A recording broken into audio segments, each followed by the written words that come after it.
Apabila tidak ada berperkara ada lain dengan air, pada innahu tahur, maka sesungguhnya air adalah suci. Rawahul khamsah wa sahahahu Ibnu Khuzaimah wa Hibban wa Hakim.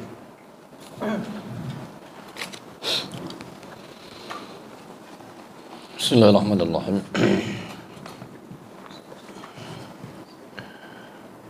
Kita bahas tentang Kitabus Shiyam.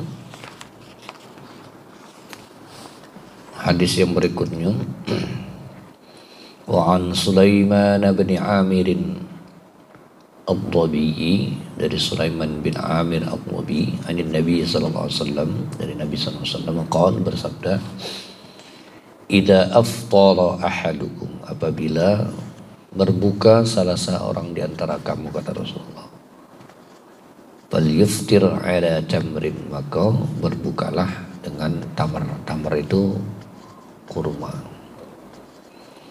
Fa illam yajid fal yuftir ala ma'in, kalau kamu tidak bertemu kurma, kata Nabi, maka berbukalah dengan air putih. Fa innahu tahurun, karena sungguhnya dia, air itu adalah suci.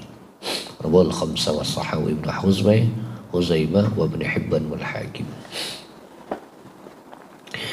Pertama, kemarin kita bahas tentang menyegerakan berbuka. Yang kedua, ada kesunahan. Jadi yang dilakukan oleh Rasulullah SAW ketika berbuka itu, standar kita adalah Rasulullah. Jadi dalam setiap langkah tindak tanduk Nabi dalam amalan ataupun dalam hal lainnya, apalagi dalam hal urusan syariat, maka Nabi Muhammad menjadi acuan dan contoh kita.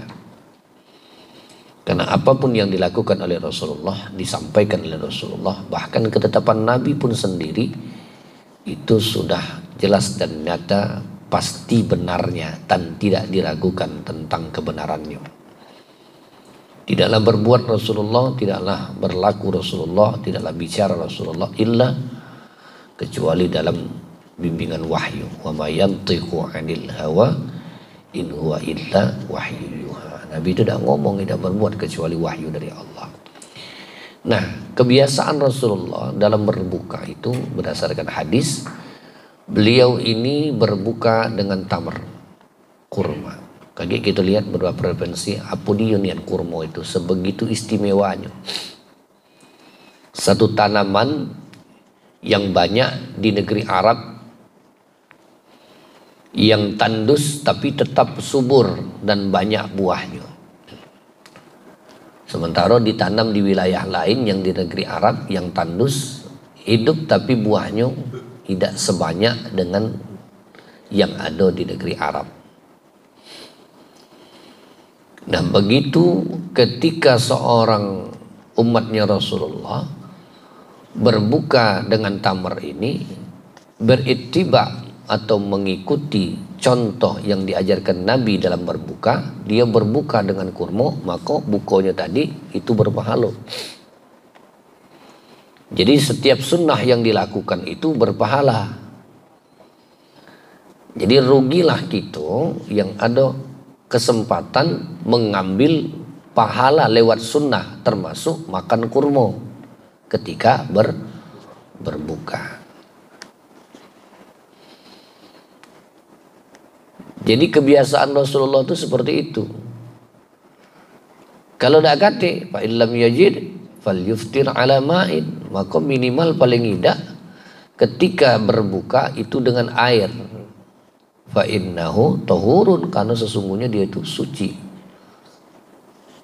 Maksudnya itu bagus dan bermanfaat. Itu dari segi amalan sunnah yang berpahala. Yang ketiga, bahwa ketika Rasulullah mencontohkan makan kurma, berarti kurma itu punya khasiat tersendiri yang Allah berikan lewat kurma tadi. terutama untuk orang yang berpuasa yang selama beberapa jam menahan lapar dan haus, yang mungkin gizi belum terpenuhi dalam beberapa jam itu selama dia berpuasa, atau nutrisinya kurang. Dan mungkin ada kehebatan yang lebih Allah berikan lewat kurma tadi. Nah, sekarang kita lihat referensi kurma itu apa dia kelebihannya. Secara kesehatan kurma itu mengandung gula alami, fruktosa. Jadi kalau kekurangan gula juga tidak bagus gitu nih. Tapi kalau kelebihan gula, diabetes namanya. Jadi maksudnya itu fruktosa yang proporsional sesuai dengan kebutuhan metabolisme dalam tubuh kita. Jadi kurma itu mengandung fruktosa untuk mengembalikan kadar gula darah yang turun saat berpuasa. Jadi justru orang yang berpuasa itu kadar gulanya turun. Berarti kalau itu orang yang punya kadar gula tinggi dengan berpuasa itu bisa menstabilkan kadar gulanya. Kemudian orang yang berpuasa, ketika dia berpuasa, secara ahli mengatakan dalam kesehatan bahwa permasalahan lambung itu akan teratasi dengan berpuasa. Itu hebat sebenarnya. Itu kan syariatnya dari Allah. Maka kadar gula yang turun saat berpuasa tadi, bahkan serat yang baik untuk pencernaan ada dalam kurma. Nah, itu hebatnya Allah jadikan kurma tadi. Nah, jadi secara kesehatan kurma itu manfaat. Nah, ada yang mengatakan berbukalah dengan yang manis. Tidak tahu juga itu apa hadis apa itu. Berbukalah dengan yang manis. Itu bukber, duduk bersama dengan dia yang manis. Nah, itu maksud.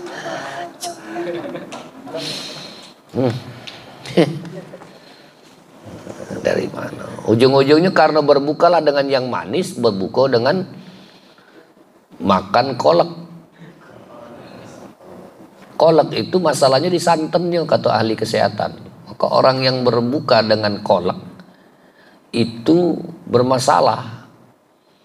Padahal berbuka itu salah satu cara kita mengembalikan energi dan nutrisi yang berkurang pada saat kita berpuasa beberapa jam sebelum kita berbuka. Nah, itu secara kesehatan. Yang keempat, secara spiritual kurma itu sebagai makanan yang berkah dan membawa keberkahan bagi orang yang mengkonsumsinya. Ya. Kalau kita ittiba kepada Nabi pasti barokah. Karena secara manfaat dia ada, secara sunnah dia berada di dalamnya, maka pasti yang kita gawikan itu tadi mengikuti sunnah Nabi, berkah dalam artian secara spiritual dan juga secara kesehatan ada di dalamnya. Tapi ada juga sebagian kita ini ketika berbuka itu tidak galak makan kurma. Kami di rumah tuh setengah dipaksa makan kurma. Jadi setelah diajarkan bahwa ini sunnah Nabi, suko tidak suko, manisnya itu nyelekit. Payahnya kurma yang manis alami itu budak sekarang tidak galak. Padahal manis yang lain dia galak. Manis-manis yang lain. Susu, bukan susu itu. Kental manis. Creamer. Kadar gulanya tinggi, seneng. Padahal kurma tadi itu alami. Bahkan kalau ada beberapa kurma tuh yang manisnya tidak terlalu tinggi rasa manisnya. Kalau dia kurma-kurma ajwa itu tidak terlalu manis. Tapi kalau dia sudah kurma yang sukari, sesuai namanya sukari itu gula. Sukari itu artinya gula. Maka kurma yang semanis gula. Tapi bukan semanis dirimu, bukan. Jadi piye? Semanis gula. Aku juga secara pribadi yang manis-manis itu kurang galak. Sebab kalau banyak tambah manis kayak. Uji aku. Kamu tidak setuju, sudah. Ya. Tapi jangan banyak makan yang manis, Pi. Senyum kau tambah manis kayak. Bukan tambah manis, diabetes. Nah, manis-manis alami ini yang Allah ciptakan, bukan manis buatan, apalagi sari manis. Yang banyak nah dijual itu kan sekarang. Kapan kita berbuka nih? Nyari takjil istilah uang sekarang nih. Minuman yang warna-warni, kuning, hijau, biru, merah jambu, dicampur gula, njuk sari manis pula, belum kaki njuk creamer pula, waduh. Biar apa? Seger, kati-kati segernya. Justru itu datangkan penyakit. Jadi kadar gula fruktosa kita yang tadi habis itu diisi dengan barang yang tidak alami, justru berbahaya untuk kesehatan. Makanya kadang-kadang orang sudah berpuasa sudah sebulan puasa lebaran masuk rumah sakit. Dokter rami, ada yang demam, ada yang sakit lah, ada yang masalah dengan lambung. Bukan masalah bukonya tadi, dia bukonya lah tidak benar, bahkan sudah waktu lebaran pun segala masuk, rusak. Padahal orang puasa itu jadi sehat. Segala masuk. Iya pula, tak lupis, kali, aduh kan loh. Apa yang RL, L1, L2 masuk kan loh. Iya kan. Itu. Pokoknya kalau tidak sehat, ada masalah. Nah, begitu manfaat kalau kita lihat kajian hadis ini secara umum, ya. Jadi kaget kalau kamu puasa wajib maupun puasa sunnah, siapkan kurma. Terlepas dari manfaat kurma itu, kita yang jelas niat itu ittiba sama Nabi dulu. Karena itu kan posisi yang aman ketika kita beramal atau sesuatu yang disenangi Rasulullah, kita ittiba, nyontoh beliau itu posisi aman. Di luar pengetahuan kita apa manfaatnya. Nabi senang makan kurma, aku senang makan kurma karena Nabi senang makan kurma. Nabi makan kambing, iya, aku makan kambing. Nabi makan kambing, niat kita, aku ini senang, Nabi senang makan kambing, berarti aku senang makan kambing. Cuman maksudnya tuh hijau kewong, jangan mentang-mentang. Ini sunnah Rasulullah kambing. 3 iris dia ngambil yang tanya deh. Apalagi bubu, nampan habis singit ke nyampe nampan yang lainnya kayak. Nyamar jadi panitia pula dia. Nah itu. Jadi sebenarnya posisinya mah itu. Aku pakai gamis ini bukan sekedar stylish. Aku contoh Nabi senang pakai gamis, kemeja panjang, dalam artian gamis yang panjang, pakaian panjang. Nabi senang pakai pakaian yang warna putih. Sunnah Nabi di waktu Jumat. Hari Jumat Nabi pakai yang putih. Kita pakai putih. Terlepas apapun manfaatnya, pasti ada kebaikannya. Di luar pengetahuan kita ittiba sama sunnah Nabi Muhammad, berpahala. Jadi setiap, termasuk kamu yang ngejar ilmu, mencari ilmu, ini perintah Nabi menuntut ilmu tuh, berpahala. Di samping fadilah ilmunya dapat, ittiba kepada sunnah Nabi itu pun berpahala. Secara spiritual dia dapat keuntungan di dalamnya, memudahkan seluruh urusan, mencari nafkah untuk keluarga, nyari untuk bini, nyari duit, duduk sambil main HP, sambil selfie misalnya kan, misalnya sambil nabung musik misalnya. Niatkan aku kerja ini untuk istri aku, kewajiban aku. Nabi ngajarkan itu, perintahkan kewajiban untuk itu, berpahala ittiba sama sunnah Rasulullah. Membahagiakan wong tua, perintah Allah dan Rasulnya, berpahala di dalamnya. Nah itu. Jadi kita kembali kepada persoalan tentang hadis Nabi mengatakan, idza aftara ahadukum falyuftir ala tamrin fa illam yajid falyuftir ala ma'in. Kalau tidak khatib minimal dengan air putih. Makanya ahli-ahli kesehatan sering meneliti manfaat-manfaat ketika kita berbuka tuh. Jadi kalau selama ini galak makan kurma itu salah. Tapi hebatnya kalau Palembang kata urusan pempek laju. Jangannya nyingok waktu berbuka tuh pempek.